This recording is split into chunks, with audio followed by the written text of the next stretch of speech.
সবাইকে জুম্মা মোবারক। কেমন আছেন? আলহামদুলিল্লাহ, আমি আপনাদের দোয়ায় গতকালকের থেকেও আজকে ভালো আছি, কারণ আমার ছেলেটার শরীর গতকালকের থেকে আজকে একটু ভালো। তো সকাল থেকে কাজকর্ম শুরু করতে করতে আসলে দেরি হয়ে যায়। আর আজ শুক্রবার বলতে কয়েকদিন ধরেই তো আপনাদের ভাইয়া বাসায় আছে, আমার তো কয়েকদিন ধরেই শুক্রবার চলছে বলা চলে। তারপরেও আজকে যেহেতু মেয়ের স্কুল নাই, তো এই যে হিয়া তো আর্জেন্টিনার জার্সি পরে বেশ খুশি, বাবার সাথে বাজারে গিয়েছিল, জার্সি কিনে এনেছে, আনার পরে সে খুশি অনেক। তারপরে সে এখন একটু কাজ করছে আমার সাথে, আর আমি এই যে একটু গোছগাছ করে আর কি রান্না করতে আসলাম। সকালে কোনো রকম নাস্তা করেছি, তারপরে এখন দুপুরের জন্য রান্না করব। বাবুকে একটু ঘুম পাড়িয়ে এসেছি রান্না করার জন্য। এরই মাঝে কয়েকবার বাবু উঠে গিয়েছে। আমি কিন্তু লাউয়ের খোসা ফেলি না, আপনারা কি করেন? লাউয়ের খোসা কিন্তু আমি আলু দিয়ে ভাজি করি, বেশ মজা লাগে খেতে। তো এই যে কাটাকাটি শেষ করে একটু আপনাদের ভাইয়াও হেল্প করেছে যদিও কাটাকাটিতে।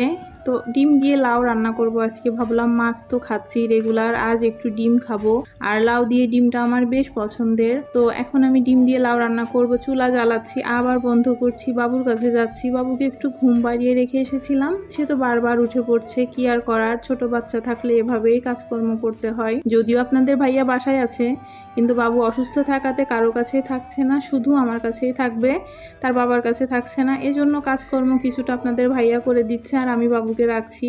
এই দুজন মিলেমিশেই চলছে আর কি কয়েকটা দিন। আবার আপনাদের ভাইয়ার অফিস শুরু হয়ে যাবে, সেই টেনশনে আছি আমি। আসলে ভালো দিনগুলো খুব তাড়াতাড়ি শেষ হয়ে যায়, আর তাড়াতাড়ি যেন কষ্টের দিন চলে আসে আবার। আর রেগুলার অফিস থাকলে তো আসলে কষ্টই লাগে।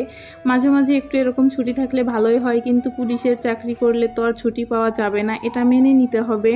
কারণ আপনাদের ভাইয়ার খুবই ছুটি কম, ছুটি থাকলেও যেন দিতে চায় না ছুটি। আর যেহেতু সে অফিসিয়াল কাজ করে, অফিসে থাকে, তার তো ছুটি একেবারেই কম।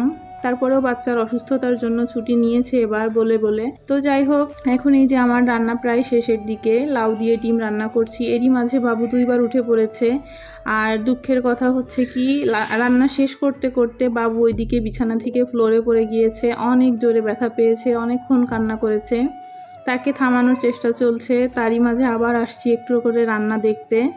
অনেক কষ্ট লাগছে, আসলে রান্না শেষ করতেও পারিনি, বাবু এদিকে কান্না শুরু করে দিয়েছে। খুবই খারাপ লাগছিল আমার যে রান্না করতে আসলাম, একটু ঘুম পাড়িয়ে রেখে সে উঠে পড়েছে। কি আর করার, টুকটাক করে তো কাজ করতে হবে। তারপরে বাবুকে একটু থামানোর পরে গোসল করালাম। বাবুকে গোসল করাচ্ছিলাম, তারপরেও সে কান্না করছিল। এখন একটু থেমেছে, তো কারোর কাছেই যাচ্ছে না, শুধু আমার কাছেই থাকবে। তারপর এই যে বাবুর হাতে একটু খেলনা দিলাম, খেলনা দিয়ে মাথাটা দেখছি কোথাও ফুলে আছে কিনা। বেশ মন খারাপ লাগছে আমার, কারণ বাবুরা ব্যথা পেলে তো কষ্টই লাগে, মন খারাপই লাগে। এবার বলেন তো, এই বেডশিটটা আমার